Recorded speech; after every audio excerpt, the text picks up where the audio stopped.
In the summer of 2023, fishermen in Bristol Bay, Alaska pulled in one of the largest sockeye salmon runs in history, 40 million fish, a bounty that should have made them rich. Instead, many of them went broke. Salmon prices crashed from $1.75 per pound in 2021 to as low as 50 cents in 2023. That's a 70% collapse. Fishermen who spent $50,000 just to operate their boats came home with checks that couldn't cover their fuel bills. And now, as 2025 draws to a close, the crisis is getting worse.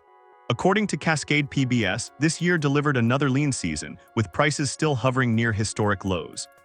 So what went wrong in the world's most valuable wild salmon fishery?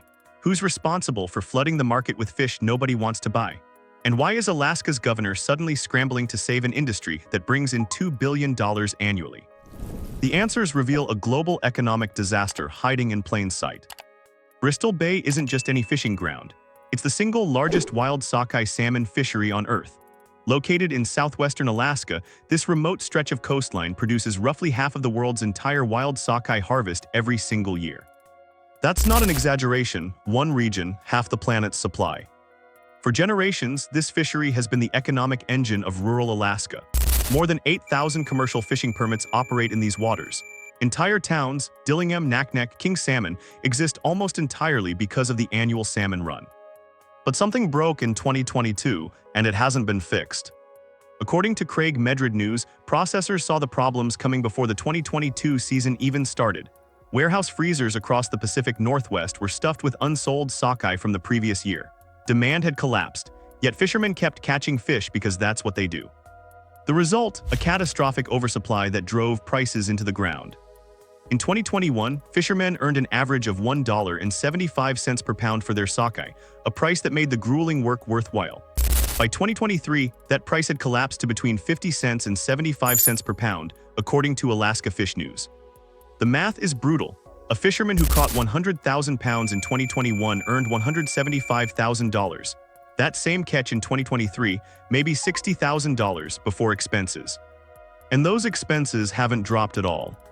To understand what's happening in Bristol Bay, you need to understand what it costs to fish there. Operating a commercial salmon boat isn't cheap. Fuel alone runs $15,000 to $25,000 per season. Crew wages take another cut, usually 10 to 20% of the gross catch. Gear repairs, permits, insurance, groceries for weeks at sea, it all adds up fast. According to My Edmonds News, a useful benchmark for commercial salmon fishing expenses puts operational costs between $40,000 and $60,000 for a typical Bristol Bay season. That's before the captain sees a single dollar of profit. In 2021, those economics made sense. High prices meant most boats cleared $50,000 to $100,000 in profit after expenses. Some earned more. But when prices dropped by 70%, that equation collapsed. As Seafood Source reported, Bristol Bay fishermen in recent seasons faced more stagger than swagger.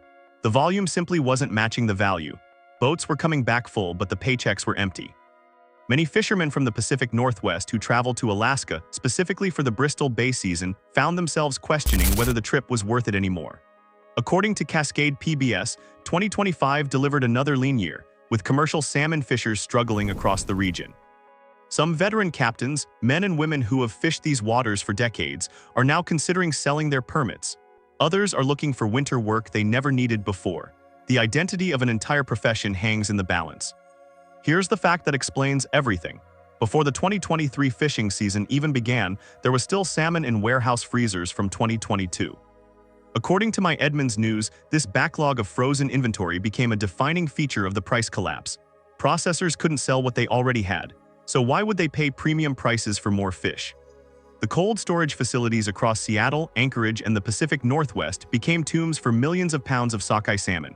Fish that had been caught, processed, frozen, and shipped, but never sold. This wasn't a failure of the fishermen. They caught beautiful, wild, sustainable salmon. The problem was on the demand side, and it had been building for years. COVID-19 disrupted restaurant supply chains starting in 2020. Food service demand, the hotels, restaurants, and cruise ships that buy premium wild salmon collapsed overnight. Processors pivoted to retail, but that market couldn't absorb the volume. Then came inflation. By 2022, American consumers were cutting back on expensive proteins. Wild sockeye, which commands premium prices at the grocery store, became a luxury many families couldn't afford.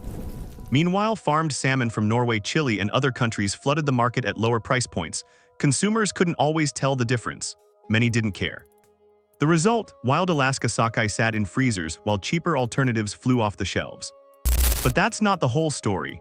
Another force was crushing Bristol Bay prices from the other side of the Pacific. Russia. Russian salmon production has exploded in recent years. The country now produces massive quantities of wild-caught pink and sockeye salmon that compete directly with Alaskan fish on the global market. Here's the uncomfortable truth. Russian salmon is often cheaper, production costs are lower, labor is cheaper. And despite international sanctions related to Ukraine, Russian seafood continues to flow into global markets through various channels. According to industry analysts cited in multiple reports, Russian salmon has captured significant market share in Europe and Asia, markets that Alaska used to dominate. The timing couldn't be worse.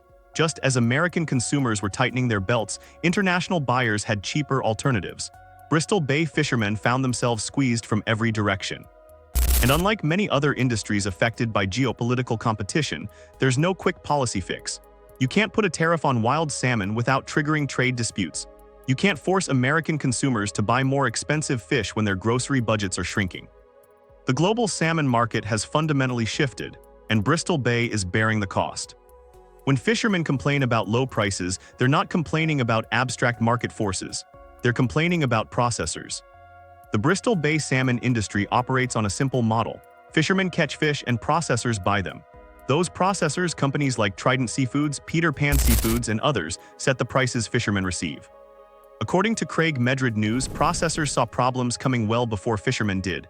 They knew their freezers were full, they knew demand was soft, and they adjusted their buying prices accordingly.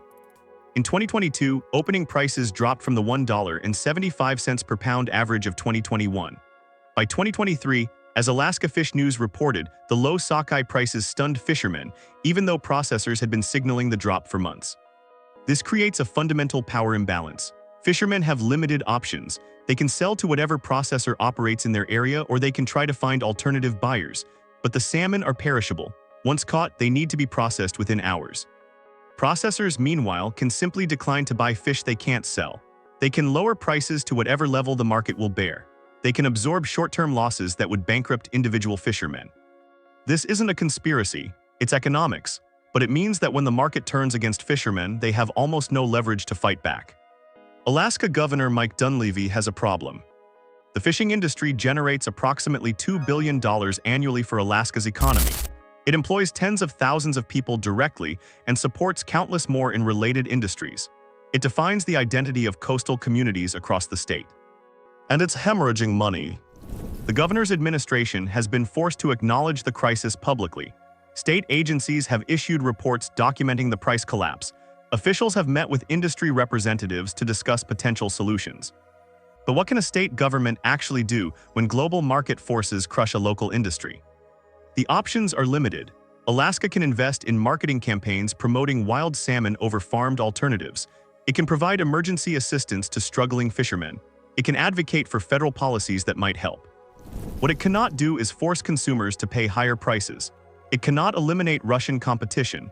It cannot magically empty the warehouse freezers full of unsold fish. This is the trap that politicians face when economic crises hit. They're expected to solve problems that have no governmental solution. And when they can't, voters blame them anyway. Dunleavy's administration has emphasized the state's commitment to supporting the fishing industry. But commitment doesn't pay the bills for fishermen who came home with empty pockets in 2023 and 2024. The price crash doesn't just hurt fishermen, it devastates entire communities. Consider a town like Dillingham, Alaska. Population roughly 2,300, located at the heart of the Bristol Bay fishery. When fishing does well, Dillingham thrives, restaurants fill up, local businesses profit from fishermen spending money, the tax base stays healthy. When fishing collapses, everything collapses with it. Fishermen who used to spend freely now count every dollar. They delay equipment purchases. They cut crew positions. They skip the dinners out and the drinks at the local bar. The businesses that serve them see revenues drop. Some cut hours, some lay off workers, some close entirely. Schools that depend on property tax revenue face budget shortfalls. Local governments that rely on fishing-related fees see their finances strain. Nonprofits that serve the community find donation bases shrinking. And it's not just Alaska. According to Cascade PBS, the low prices have hit commercial salmon fishers across the Pacific Northwest. Fishermen in Washington state who rely on Bristol Bay income for a significant portion of their annual earnings are struggling. Some have pivoted to crab fishing for income. Others have left the industry entirely. The 2024 season, according to multiple reports, offered little relief. Prices remained depressed. Fishermen who hoped the market would recover were disappointed once again. As if market forces weren't enough, Bristol Bay fishermen face another threat: climate change. Alaska is warming faster than almost any other place on Earth. Ocean temperatures are rising, salmon migration patterns are shifting, the timing and size of annual runs have become less predictable. In some years this means bumper harvests, more fish than the market can absorb, which drives prices even lower. In other years it means unexpectedly poor runs that leave fishermen scrambling. The 2024 season, according to Seafood Source, saw volume challenges. The fish simply weren't there in the expected numbers. When you combine low prices with low volume, the economic pain multiplies. Scientists warn that these fluctuations will likely increase as climate change accelerates. The relatively stable patterns that allowed the Bristol Bay fishery to operate for generations are becoming unpredictable. This creates a planning nightmare. Fishermen invest hundreds of thousands of dollars in boats, permits, and equipment. Those investments make sense only if the fish keep coming and the prices stay reasonable. When both of those assumptions become questionable, the entire economic model of commercial fishing starts to wobble. For many Bristol Bay fishermen, their most valuable asset isn't their boat, it's their permit. Commercial fishing permits in Bristol Bay are limited and transferable. They function like taxi medallions, valuable licenses that can be bought, sold, and passed down through generations. At their peak, Bristol Bay drift gillnet permits sold for over $150,000. Setnet permits commanded $100,000 or more. These permits represented retirement accounts, inheritance for children, collateral for loans. When prices crashed, permit values followed. According to industry observers, permit prices have declined significantly as the economic viability of fishing has come into question. Fewer buyers want permits when the fishing profits don't justify the cost. This creates a devastating wealth destruction for longtime fishermen. Someone who bought a permit in 2019 for $150,000, expecting to fish for decades and eventually sell it to fund retirement, now holds an asset worth far less. It's not just lost income, it's lost wealth. And for older fishermen nearing retirement, there's no time to recover. The fishing industry isn't waiting passively for markets to recover. Various stakeholders are pursuing strategies to revive demand and stabilize prices. Marketing campaigns emphasizing the sustainability and quality of wild Alaska salmon have intensified. Industry groups are targeting high-end restaurants, specialty grocery stores, and health-conscious consumers who might pay premium prices for wild-caught fish. Some processors are investing in value-added products, smoked salmon, salmon jerky, ready-to-cook meals that command higher margins than frozen fillets. Direct-to-consumer sales operations allow fishermen to bypass processors entirely, selling straight to customers who want to support small-scale fishing operations. But these solutions face significant limitations. Marketing campaigns take years to shift consumer behavior. Value-added products require capital investments that struggling processors may not have. Direct-to-consumer sales work for small volumes but can't absorb the millions of pounds that Bristol Bay produces. The fundamental problem remains. There's more salmon in the world than consumers want to buy at prices that make fishing profitable. Until that equation changes, through increased demand, decreased supply, or some combination, Bristol Bay fishermen will continue to struggle. As 2025 draws to a close, the Bristol Bay salmon industry remains in crisis. According to Cascade PBS, this year brought another difficult season for commercial salmon fishers. Prices stayed low, optimism stayed lower. The frozen inventory problem that triggered the 2022 crash has slowly improved, but warehouses aren't empty. Consumer demand hasn't rebounded to pre-pandemic levels.